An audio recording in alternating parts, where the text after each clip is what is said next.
भारत पर 25% टैरिफ के बाद बातचीत के सवाल पर राष्ट्रपति ट्रंप ने कहा, अभी भारत के साथ बातचीत चल रही है। भारत सबसे ज्यादा टैरिफ लगाने वाला देश है। हम देखेंगे क्या होता है। राष्ट्रपति ट्रंप ने भारत पर 25% टैरिफ का किया ऐलान। कहा, भारत रूस से ज्यादातर हथियार, तेल और गैस खरीद रहा, इसीलिए जुर्माना भी वसूलेंगे। राष्ट्रपति ट्रंप ने यूक्रेन के साथ जंग में रूस को मजबूत करने का आरोप लगाया, जबकि पूरी दुनिया चाहती है कि रूस यूक्रेन में हिंसा को रोके। इससे सीजफायर में लंबा वक्त लग रहा है। राष्ट्रपति ट्रंप ने पिछले 24 घंटे में 2 बार भारत पर 25% टैरिफ का ऐलान किया। कहा, भारत दोस्त है, लेकिन टैरिफ बहुत ज्यादा होने की वजह से हमने पिछले कुछ सालों में उसके साथ कम व्यापार किया है। ट्रंप के टैरिफ और जुर्माने के ऐलान के बाद वाणिज्य और उद्योग मंत्रालय ने दिया जवाब। कहा, सरकार इस कदम के प्रभावों का अध्ययन कर रही है और अपने राष्ट्रीय हितों की रक्षा के लिए सभी कदम उठाएगी। संसद में आज सुनाई पड़ सकती है टैरिफ की गूंज। विपक्षी दल लोकसभा में टैरिफ लगाए जाने के मुद्दे पर कर सकते हैं हंगामा। बीजेपी सांसद प्रवीण खंडेलवाल ने ट्रंप के टैरिफ के ऐलान पर कहा, भारत सरकार निश्चित रूप से इस पर संज्ञान लेगी। हमें सरकार की प्रतिक्रिया का इंतजार करना चाहिए।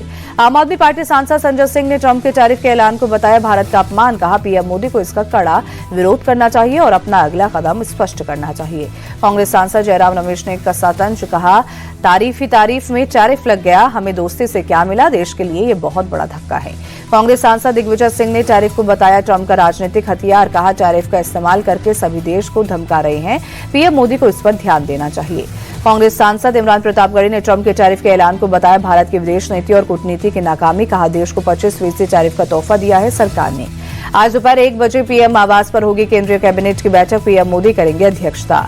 राज्यसभा में पीओके पर गृहमंत्री अमित शाह का बड़ा बयान। कहा, पीओके कांग्रेस ने गवाया, लेकिन लाने का काम बीजेपी करेगी, राहुल गांधी चिंता ना करे।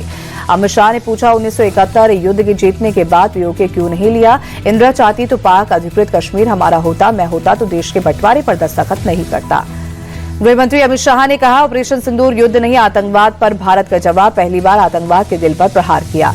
अमित शाह ने कांग्रेस पर आतंकवाद फैलाने का आरोप लगाया। कहा, कश्मीर में धारा 370 लगाई, जिससे अलगाववाद और आतंकवाद बढ़ा। कांग्रेस की वजह से नॉर्थ ईस्ट को उग्रवाद मिला। अमित शाह बोले, कांग्रेस के समय में आतंकवाद की जड़ें गहरी हुई। कश्मीर में आतंकी घटनाओं में 70% कमी आई। आतंकी जहां मरेंगे वही दफन होंगे। अमित शाह बोले, कांग्रेस हमेशा तुष्टिकरण के लिए हिंदू आतंकवाद का भ्रम फैलाने में लगी। मैं गर्व से कहता हूं, हिंदू कभी भी टेररिस्ट नहीं हो सकता। ऑपरेशन महादेव पर सवाल उठाने वालों को भी अमित शाह का जवाब। हर हर महादेव सिर्फ धर्म का नारा नहीं, कांग्रेस हर बात हिंदू मुसलमान की नजर से देखती है।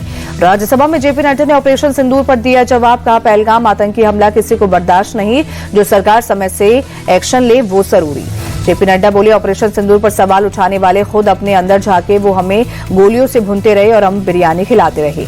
ऑपरेशन सिंदूर पर राज्यसभा में विदेश मंत्री एस जयशंकर का जवाब। कहा, हर मंच पर पाकिस्तान को किया बेनकाब, दुनिया ने देखा भारत ने कैसे जवाब दिया। एस जयशंकर ने कहा, सीजफायर में किसी तीसरे देश का हाथ नहीं, खून और पानी एक साथ नहीं चलेगा। अगर पीएम ने बोल दिया कि ट्रंप झूठ बोल रहे हैं तो अमेरिकी राष्ट्रपति सब सच सामने ला देंगे। राहुल गांधी का अटैक।